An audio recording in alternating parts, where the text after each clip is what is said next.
ঢাকায় স্কুলের ওপর ভেঙে পড়ল চীনে তৈরি বাংলাদেশের যুদ্ধবিমান। মৃত্যু হলো অন্তত 20 জনের। এই দুর্ঘটনা নিয়ে কি জানিয়েছেন পাইলট ক্যাপ্টেন পার্থসারথী, শুনবো। MiG-21 সিরিজের অ্যাকচুয়ালি ইন্ডিয়ান যে ছিল, যেটাকে আমরা ফ্লাইং কফিন বলতাম, ওইটারই চায়নার অ্যান্ড রাশিয়া কোলাবোরেশনের তৈরি F-7 সিরিজ এয়ারক্রাফট ছিল। Quite old machine actually. Runway 14 of Dhaka, ওখানে ইন্টারন্যাশনাল শাহজালাল ইন্টারন্যাশনাল এয়ারপোর্ট। তো রানওয়ে 14 মানে নর্দার্ন ডাইরেকশনে এটা পড়েছে।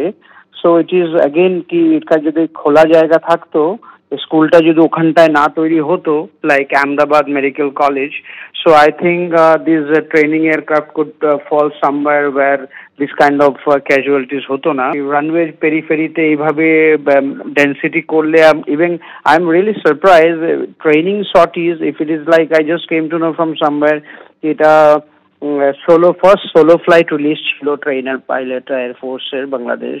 যদি সেটাই হয়ে থাকে, is very surprise. First solo release flight কি করে মানে সিটি এয়ারপোর্টে দেয় আর কি। এটা হচ্ছে অ্যাকচুয়ালি ফাইটার এয়ারক্রাফট। তো configuration, design, module and exercise, everything তো full different, you know what I mean, number one. Number two, যখন ফার্স্ট সোলো রিলিজ করা হয়, candidate itself remains so nervous or overcautious or too much anxious or too much excited, কিছু না কিছু একটা থাকে first solo ফ্লাইটে, and প্রিসিশনও বেশি করতে চেষ্টা করে। তো ওটাতে আমার কাছে মনে হয় না, মানে বোয়িং এর যে ফিউল সুইচের কথা আপনি বলছেন, ওটার পজিশন আর এয়ারক্রাফটের fuel switch, location, everything will be different. Cockpit orientation will be absolutely different. It could be pilot error or could be in case of engine failures or যদি এখানটায় বার্ড হিট হয়ে থাকে। যাই হোক, যেহেতু সিঙ্গেল ইঞ্জিন, গ্লাইড করা যেত, but মানে সিঙ্গেল ইঞ্জিন ফেলিয়ার হয়ে গেলে again you can't control your aircraft. But unfortunate, ওইটাই বলবো যে এটা আপনি দেখুন, তিনটা এক্সপিরিয়েন্স হয়ে গেল আমাদের। যে মানে পাকিস্তান করাচিতে ক্র্যাশ হলো 320 এয়ারক্রাফট ডিউরিং কোভিড, আহমেদাবাদে 787 হলো, এবং এখন আমাদেরটা হলো, মানে ঢাকাতে এখন হলো। So everything is, if you see same symptom. এয়ারপোর্টের আশেপাশে পড়লে অনেক লোক যারা ওই এয়ারক্রাফটে থাকছে না, তারাও মারা যাচ্ছে। বিকজ রিজন ইজ দ্যাট ওই এয়ারপোর্টের সেফটি এরিয়ার মধ্যে ডেন্স পপুলেশন হয়ে যাচ্ছে আর কি। ঢাকায় স্কুলের ওপর ভেঙে পড়ল চীনে তৈরি বাংলাদেশের যুদ্ধবিমান। মৃত্যু হলো অন্তত 20 জনের, আহত হয়েছেন 150-রও বেশি। ক্লাস চলাকালীন স্কুল বিল্ডিং এর ওপর ভেঙে পড়ে যুদ্ধবিমানটি। ভারতের পর এবার বাংলাদেশ, ফের ভয়াবহ বিমান দুর্ঘটনা, ফের মৃত্যু।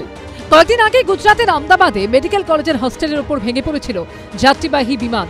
শুধু বিমানের যাত্রীরাই নয়, ভয়াবহ দুর্ঘটনা প্রাণ কেড়ে নিয়েছিল মেডিকেল কলেজের হস্টেলের আবাসিক ও আশপাশের এলাকার বহু বাসিন্দার। আর এবার বাংলাদেশে ভেঙে পড়ল বিমান বাহিনীর ফাইটার জেট। ঢাকার উত্তরায় মাইলস্টোন স্কুল অ্যান্ড কলেজের বহুতলের ওপর ভেঙে পড়ল প্রশিক্ষণ বিমানটি। দুর্ঘটনায় মৃত্যু হয়েছে 20 জনের, আহত 171 জন। মৃতের সংখ্যা বেড়েই চলেছে। যুদ্ধ বিমানটি ভেঙে পড়ার সঙ্গে সঙ্গে দাউ দাউ করে জ্বলতে থাকে গোটা বিল্ডিং। কালো ধোঁয়ায় ঢেকে যায় এলাকা। তড়িঘড়ি উদ্ধার করে আহতদেরকে হাসপাতালে নিয়ে যাওয়া হলেও বাঁচানো যায়নি অনেককেই। ঢাকার মাইলস্টোন স্কুল অ্যান্ড কলেজ ক্যাম্পাসে ছোট বড় মিলিয়ে রয়েছে একাধিক বিল্ডিং। প্রশিক্ষণ বিমানটি ভেঙে পড়ে একটি 3তলা বিল্ডিং এর ওপর। সোমবার দুপুর 1টা নাগাদ কুর্মিটোলার AK খানকার বিমান ঘাঁটি থেকে উড়ে বাংলাদেশ বিমান বাহিনীর F-7 যুদ্ধ বিমানটি। এরপরই তাতে যান্ত্রিক ত্রুটি দেখা যায়। ওড়ার 13 মিনিটের মধ্যে কলেজ ক্যাম্পাসের উপর ভেঙে পড়ে বিমানটি। মৃত্যু হয় বিমানের চালক ফ্লাইট লেফটেন্যান্ট মোহাম্মদ তৌকির ইসলামের। বাংলাদেশের বিভিন্ন সংবাদ মাধ্যম সূত্রে খবর, দুর্ঘটনাগ্রস্ত বিমানটি বাংলাদেশ বিমান বাহিনীর F-7 BGI মডেলের। 2011 সালে চীনের সঙ্গে 16টি যুদ্ধ বিমান সরবরাহের জন্য চুক্তি স্বাক্ষর করে বাংলাদেশ। 2013 সাল নাগাদ বাংলাদেশকে যুদ্ধ বিমানগুলো দেয় চীন। বিভিন্ন সূত্রের তথ্য অনুযায়ী বাংলাদেশ বিমান বাহিনীর মোট 36টি F-7 যুদ্ধ বিমান রয়েছে। এর মধ্যে বেশিরভাগই F-7 BGI ভেরিয়েন্ট। এই F-7 BGI মূলত বাংলাদেশের জন্যই আলাদাভাবে তৈরি করেছিল চীন। বৈশিষ্ট্যের দিক থেকে চীনের তৈরি এই বিমানগুলি অত্যাধুনিক হলেও পারফরমেন্সের দিক থেকে আহামরি নয়। 2018 সালের নভেম্বরে টাঙ্গাইলের মধুপুরের রসুলপুর ফায়ারিং রেঞ্জে মহড়ার সময় বিমান বাহিনীর F-7 BG প্রশিক্ষণ বিমান ভেঙে পড়ে। মৃত্যু হয় পাইলটের। এরপর 2021 সালের নভেম্বরে চট্টগ্রামের জহরুল হক ঘাঁটি থেকে ওড়ার পর বঙ্গোপসাগরে ভেঙে পড়ে F-7MB যুদ্ধ বিমান। তাতেও মৃত্যু হয় পাইলটের। দুর্ঘটনার কারণ অনুসন্ধানে একটি উচ্চ পর্যায়ে তদন্ত কমিটি গঠন করেছে বাংলাদেশ বিমান বাহিনী। মঙ্গলবার একদিনে রাষ্ট্রীয় শোক ঘোষণা করেছেন মোহাম্মদ ইউনূস। এবিপি আনন্দ।